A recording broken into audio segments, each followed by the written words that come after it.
থেকে অনবরত পতিত হবে। কাওয়াকাইল মাতর, বৃষ্টির ফোঁটা যেরকম অনবরত টপ টপ করে পড়তে থাকে, ফিতনা এরকম করে পড়তে থাকবে। আমরা সম্ভবত সেই সময়টা এখন পার করছি।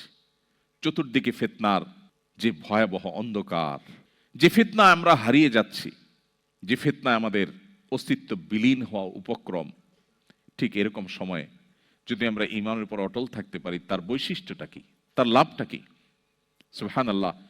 তিরমিজি বর্ণিত আরেকটি হাদিসে নবী করিম সাল্লাল্লাহু আলাইহি ওয়াসাল্লাম বলেছেন, এমন একটা সময় আসবে যখন ঈমানের উপরে অটল থাকাটা জ্বলন্ত জ্বলন্ত কয়লা, আগুনের কয়লা হাতে রাখার চাইতে কঠিন হবে বা হাতে রাখার মতো হবে। নবীজি বলেছেন, সেই সময় সবর করাটা, ঈমানের উপরে টিকে থাকাটা, সমাজের সবাই একটা স্রোতে দৌড়ায়, তার বিপরীতে দৌড়ানো সহজ বিষয় নয়। কিন্তু এই কাজটা যারা করতে পারবে, নবীজি বলেছেন তাদের কাজটা কষ্টসাধ্য এতটাই যে জ্বলন্ত আগুনের কয়লা হাতে রাখার চাইতেও বা রাখার মতো কষ্টের, কিন্তু এর বিনিময়টা আবার সেরকম ঈর্ষণীয়।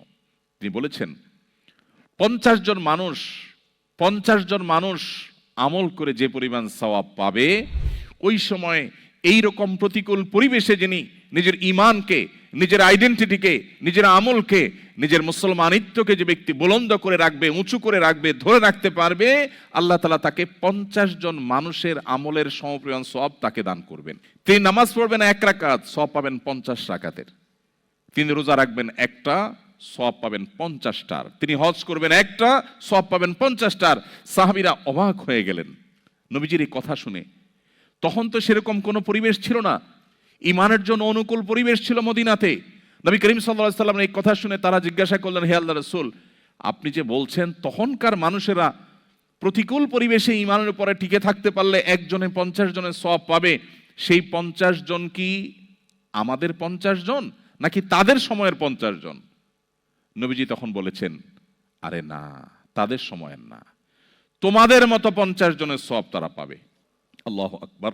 সাহাবায়ে কেরামের যে মর্যাদা, সেটা নতুন করে বলার অপেক্ষা রাখে না। কিন্তু প্রতিকূল পরিবেশে নিজের ঈমানকে, মুসলিম আইডেন্টিটিকে যদি কেউ উঁচু করে সেটাকে নিরাপদ রাখতে পারে, তার আঁচলকে বাঁচাবার জন্য সে যদি সংগ্রাম করে টিকে থাকতে পারে, জ্বলন্ত কয়লা হাতে রাখার মতো এই কঠিন কাজটি যদি সে করতে পারে, নবীজি সাল্লাল্লাহু আলাইহি সাল্লামের হাদিসের এই ভবিষ্যৎবাণীর আলোকে এই সুসংবাদ সে পাবে। আল্লাহ তাআলা আমাদের সবাইকে শক্তিশালী ঈমানের অধিকারী হওয়ার মধ্য দিয়ে এই প্রতিকূল পরিবেশে আমাদের ঈমানকে, আমাদের আইডেন্টিটিকে, আমাদের ইসলামকে আল্লাহ তাআলা সেফ এবং নিরাপদ রাখার তৌফিক দান করুন। একটা সময় আসবে, ফিতনা আসমান থেকে